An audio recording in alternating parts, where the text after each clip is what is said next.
आइए देखते हैं बाबा रामदेव का एक्सक्लूसिव इंटरव्यू। विश्व कल्याण और आध्यात्मिक जागृति के लिए एक बड़ा आयोजन इस वक्त हो रहा है। आर्य समाज की तरफ से इस आयोजन को कराया जा रहा है। इसका नाम दिया गया है अंतर्राष्ट्रीय आर्य समाज महासम्मेलन। और स्वामी रामदेव विश्व प्रसिद्ध योग गुरु इस वक्त हमारे साथ मौजूद हैं। स्वामी जी, ये मौका इसलिए भी खास है क्योंकि आर्य समाज अपने मानव सेवा के 150 वर्ष पूरे कर रहा है। महर्षि दयानंद की जयंती के 200 वर्ष पूरे हो रहे हैं और उस पर 65 एकड़ जमीन में हमारे विनय आर्य जी और आर्य समाज ने बहुत बड़ा पुरुषार्थ किया और हम भी उसी आर्य समाज के प्रोडक्ट हैं। गुरुकुल में पढ़े, महर्षि दयानंद की प्रेरणा लेकर के 7-8 साल में महर्षि दयानंद को पढ़ना शुरू किया था और 15 साल में तो घर से निकल गए। आज 50 साल वेदों की राह पर, महर्षि दयानंद की राह पर चलते हो गए। तो एक आत्म संतोष है जो ऋषि ने हमें दर्शन दिया, उसे दर्शन के आधार पर सब प्रकार के ढोंग, आडंबर, पाखंड, अंधविश्वास से बच कर के हम कुछ ऐसा कर पाए जिससे कि समाज को हम कुछ दे पाए। स्वामी जी, आपने ऋषि दर्शन की बात की। ऋषि दर्शन में तो महर्षि जी ने ये भी कहा है कि हमें जात पात से ऊपर उठना है, हमें समाज का कल्याण करना है, विश्व का कल्याण करना है। बिहार में चुनाव है और वहाँ तो चुनाव ही लड़ा जात पे जा रहा है, तो ये कैसे संभव होगा? महर्षि दयानंद ने जात पात, ऊंच नीच, भेदभाव, सब प्रकार की असमानताएं, सब प्रकार की कुंठाओं से, अंधविश्वासों से देश को उभारा, देश को आजाद कराया। और ये जो फूट डालो राज करो की जो राजनीतिक तौर पर, सामाजिक, आर्थिक तौर पर, धार्मिक तौर पर हमको बांटा गया, ये विभाजन तो रुकना चाहिए। और मुझे लगता है आपको क्या बिहार लगता है, में अब जात पात नहीं चलेगी। बिहार में राष्ट्रवाद के आधार पर, बिहार के विकास के आधार पर, बिहार के बच्चों और जवानों के भविष्य के आधार पर, वहाँ के बच्चों की पढ़ाई, वहाँ के बच्चों के जो है भविष्य के आधार पर बिहार का चुनाव लड़ा है। लेकिन टिकट तो जात को देखकर उस समीकरण को सेट करके बांटे जा रहे हैं। वो भी एक सोशल इंजीनियरिंग आजकल राजनीति में कही जाती है।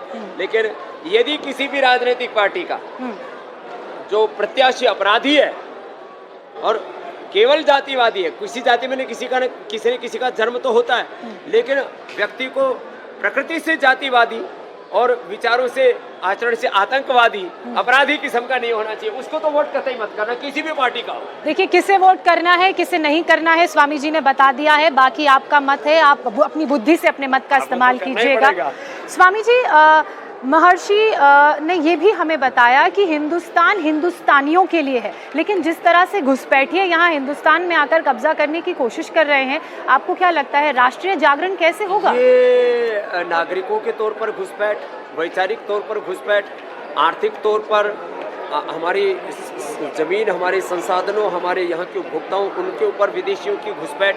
तो घुसपैठ केवल एक स्तर पे मानव संसाधन के तौर पर ही नहीं है, ये ह्यूमन घुसपैठ ही नहीं है, मानवीय घुसपैठ के साथ वो दूसरी भी घुसपैठ है, वो बड़ी देश के लिए खतरनाक है। इसलिए मैं कहता हूँ इस देश को अब आने वाले 20-25 सालों में विश्व की आर्थिक, सामाजिक, राजनीतिक महाशक्ति बनाना है। तो उसके लिए ये आर्थिक गुलामी, वैचारिक सांस्कृतिक गुलामी, शिक्षा चिकित्सा की गुलामी, गिलानी, कुंठाएं, नशा, विलासिता, तमाम तरह की जो अलग प्रकार के हम पर आक्रमण हो रहे हैं, प्रदूषण हो रहे हैं, वैचारिक प्रदूषण, सांस्कृतिक चारित्रिक प्रदूषण, उससे देश को उभारना पड़ेगा। जिस तरह स्वामी जी अलग अलग नारे दिए गए, एक नारा तो ये भी आया कि बटेंगे तो कटेंगे, एक हैं तो सेफ हैं। आपको क्या लगता है, क्या रास्ता क्या है? भारत को मिलजुल के तो रहना ही चाहिए। वेद का भी उद्घोष संगच्छध्वम सम्मतध्वम सम्मो मनांसि जानतम, और इसी एकता के आधार पर देश को आगे बढ़ना होगा। बाकी तो लोग तो भारत को इतना कट चुके, इतना बढ़ चुके, अब कितना और बटेंगे, कितना और कटेंगे, कितना और लूटेंगे। कहाँ तो ईरान और इराक तक, अफगानिस्तान तक तो महाराजा रणजीत सिंह के ज़माने तक हम थे। ये तो हमारी आंखों के सामने ही, माने हमारे दादा ने, हमारे पिता ने देखा भारत का विभाजन। तो ये विभाजन ठीक नहीं है किसी भी तौर पर, न राजनीतिक तौर पर और न वैचारिक सांस्कृतिक तौर पर। विश्व एकता की हम बात करते हैं और विश्व में जो हालात हैं उनसे हम सब परिचित हैं, चाहे रशिया यूक्रेन की बात की जाए, चाहे जो दूसरे गृह युद्ध चल रहे हैं उनकी बात की जाए, तो ये विश्व एकता का रास्ता क्या भारत की संस्कृति, यहाँ के सनातन से होते हुए जाएगा? देखिए, विश्व की एकता वो तो मानवीय एकता से आगे बढ़े। हम सब के भीतर एक आत्मा और हम सब का जो मालिक है या जो हम सब का जो नियंत्रक है, एक परमात्मा है। इस विचार से सारे विश्व में एकता का सूत्रपात होता है। इसलिए वेदों में तो उद्घोष ही किया गया, मित्र से चक्षुषा सर्वाणि भूतानि समीक्षन्ताम। तो ये जो समाज में किसी भी प्रकार का जो विघटन है, जो स्वार्थ है, संकीर्णताएं हैं, ये तोड़ने का काम करते हैं। इन सब से तो ऊपर उठना ही पड़ेगा। और इन सबसे ऊपर उठने का रास्ता क्या है? भारत तो एक युवा देश है, युवाओं को जागृत करना, वेदों की तरफ ले जाना, संस्कृति का ज्ञान वेदों की देना। ओर लौटो, back to basic, back to Vedas, back to nature, back to our culture. अपने मूल स्वभाव, मूल प्रकृति, मूल संस्कृति, मूल स्वाभिमान की ओर हमें लौटना होगा।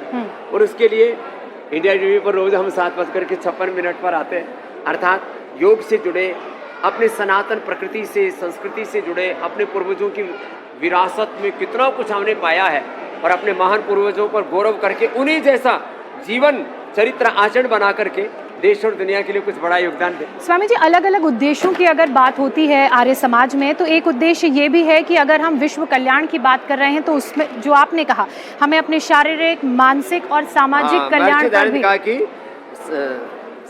संसार का उपकार करना आर्य समाज का मुख्य उद्देश्य, अर्थात शारीरिक उन्नति, मानसिक उन्नति, आर्थिक उन्नति, सब प्रकार की प्रगति और सब प्रकार का समाज में सामंजस्य, एकत्व, सहअस्तित्व, सामंजस्य। एकत्व मनुपश्यत सहनौ तो सहनो भुनक्तु। तो ये जो पूरी दृष्टि है वो हमारी एकदम क्लियर होनी चाहिए।